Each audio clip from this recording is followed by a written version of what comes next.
How to stop making those last-minute excuses. The escape artist. What do all of these have in common? These people have in common? Have a think. They have the ability to escape seemingly impossible situations. So we look at, we watch with wonder and we're like, yeah, I can't see how they can get out. But they always do.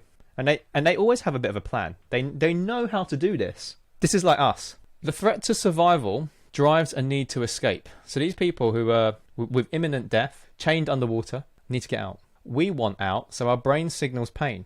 We are also chained because when you're trying to do something really difficult, it's the same thing. And you're shuffling a little stick man all the way to the edge. We'll do anything to get out, to get away from it. And we'll use all known tactics to evade capture. Don't underestimate the level of sophistication your brain will go to get you out of this. At the jump point, your unconscious has the advantage. And your brain becomes a mess and you forget. You end up in this really vulnerable scenario because emotions start flooding out. And it's like your brain can see you keeling over and it will pounce. And that's when these excuses come into play.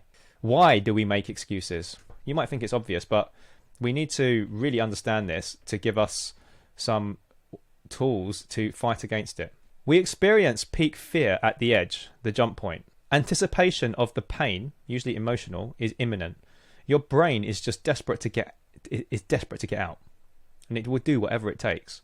It's simply trying to survive by design, and we've talked about this multiple times throughout the course. When you approach the edge, danger is imminent, and the anticipation of pain is present. So this is you. Your legs are over the edge. It's like there's no more mini steps to do other than doing it.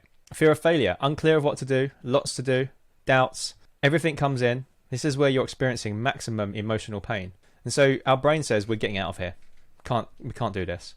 So it will do whatever it takes. How many of you end up saying this? I need to clean the house.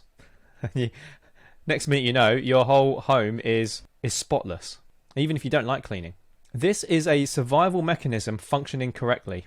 This is not some kind of bug. This is a feature. Your mind protects you from perceived danger, discomfort, and unease. This emotional response is normal. Our brain is simply trying to get you away from things that are uncomfortable.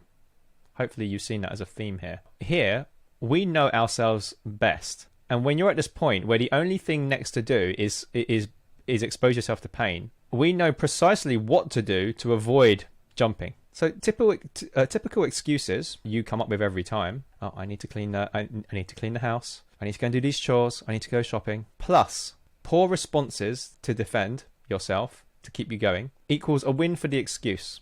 So you can only imagine there's kind of two teams playing here. There's the excuse team, the team trying to get you out of it, and the team trying to get you to do the thing. Now, I'll talk about a quick example just to demonstrate this. We'll talk about a client I call Mark. Wanted to work out, go to the gym, and work on his career progression training. So he had lots of training modules that he had to do in the internal corporate system. But he made excuses every day. Set a plan, but constantly evaded it, especially things like working out during lunchtimes. And he was frustrated because no matter the plan, he'd simply wriggle out of it every time. This is a fairly common one. This one was just really burnt in my memory because we had to do a lot of work. He was a professional escape artist getting out of things, and he really struggled to understand why he would essentially self-sabotage. But when you link it to what the brain is trying to do, it should start making a bit more sense. Now, we were able to turn him round, but we'll return to Mark's problem, how we solved it shortly. So we just need to go through a few concepts here. Revealing the illusion. So like a magic trick, when we know the illusion, it loses its effectiveness pretty quickly. It's like, oh, is that how it was done? It's always the same tricks, the same misdirections. If you look at how they reveal illusions, another magician would see it and be like, they're doing it that way. Yeah, it's like standard practices. If we know where to look, we can see what they do, and we have a chance to catch or neutralize the trick before it has a chance to work. So it's the same thing with pickpocketing. If you know what systems they use to trick you, you can beat them to it. So our advantage, the same excuses always show up. They rely on the same systems, and there are not that many systems. The excuses are fairly weak. The only reason it gets you is because you're not prepared for it.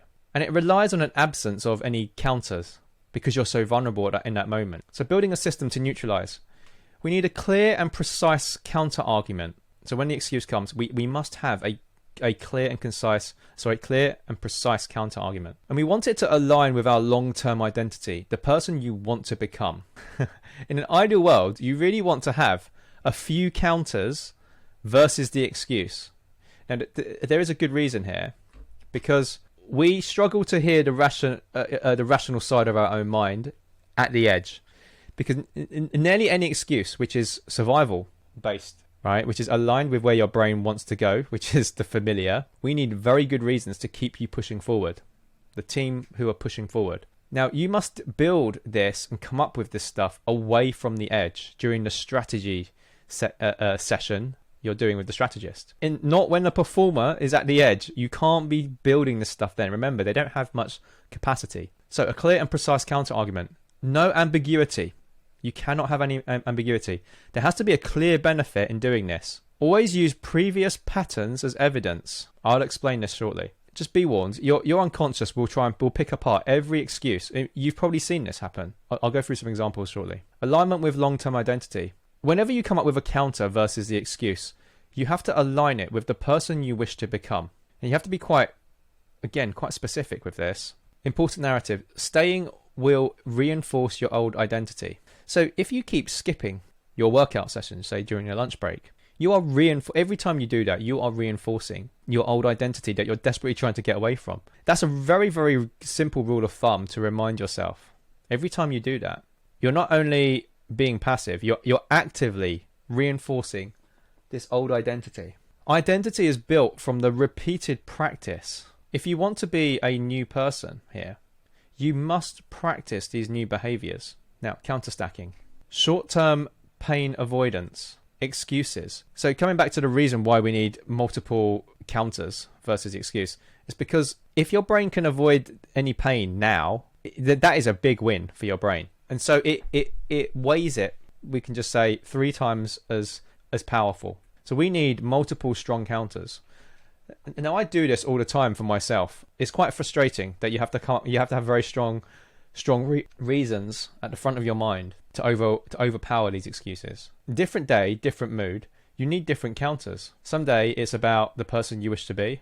The other days it's an immediate consequence. The one I use with cold showers is 1, the discipline of doing it in my long-term identity, and in the very short term, it is the dopamine that I will receive and the alertness I will get to be able to work on what I'm working on in the morning as a result of the cold exposure. And I remind myself as I'm about to flip the lever. Some examples. Working out. So here's the excuse, and then we got 3 counters here. This was done with a real client. I don't have enough time. The time you spend scrolling on your phone is plenty. Exercise session only takes 20 minutes and you'll feel great. You always do. That has happened historically. And 3, you want to be the type of person who makes time for exercise. Some people think, this definitely works with some people. It may not work for everyone. And I've had feedback around this that it's kind of obvious. So why aren't I doing it? Well, a big thing is the lack of articulation. Again, you're now in the strategist mindset. You're sitting here watching the course. You're not in the state of mind where you're emotionally flooded. So this kind of thing can feel obvious. You actually need to have this rehearsed when you're experiencing those emotions. And that's why you need to have this stuff either written down or rehearsed in your mind. Next, excuse. I don't feel like it and I'm not motivated. You rarely feel like it. Be the person who goes despite this feeling. Every time you've shown up, you've always felt more motivated after. Regular exercise will help you sleep better and give you more energy. Yeah, this was actually a client's own words. Client Mark, this was his own version of it. And this was all about going to the gym during the lunch break. So you can see, I need this time to continue my work and finish my pending emails. If I don't work in this hour, I will not be ready for my evening calls. So that's the excuse that he had, and we discussed this. And so you can see his counters there.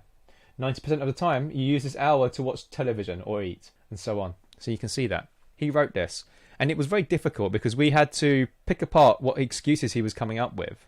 And then we had to work through these counters. Now, these were very specific to him and his situation. But we were eventually able to get through it. This is not binary, right? It's always a spectrum, and it's to what extent the excuse works and what extent the counters work. The counters will just help you nudge your way up such that the excuse you have more chance of overriding the excuse.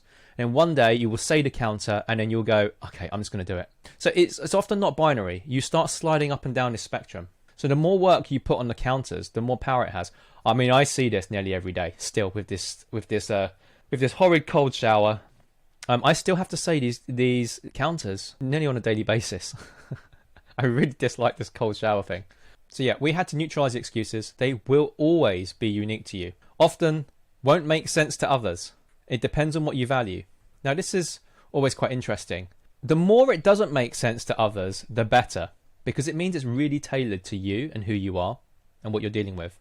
Now, this was a struggle for Mark. I remember going through this. This was a couple of years ago. It was very tough, but we eventually cracked it when he was able to start staying a lot more consistent. So, questions to ask yourself. What do you want to do and why? What are your most common excuses? Which excuses have the greatest impact on you?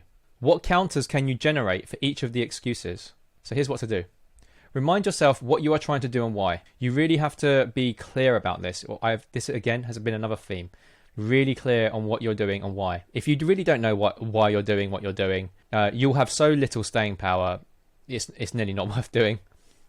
2. What excuses do you use? Articulate this on paper. Actually say it. Write it down. And go through it. You'll see. Remember, this is like watching an escape artist trying to get out, or a pickpocketer taking stuff from people. You watch the video feedback and then you start articulating how they are doing it, exactly what steps they're doing. Why? Because it gives you a chance to build a defense against it in the future, and it's exactly what we're doing here. 3. Respond with counter arguments for the excuse. 4. Attempt the counters next time it happens. 5. Update as new excuses come in. So as a new excuse comes in, you just follow the same process.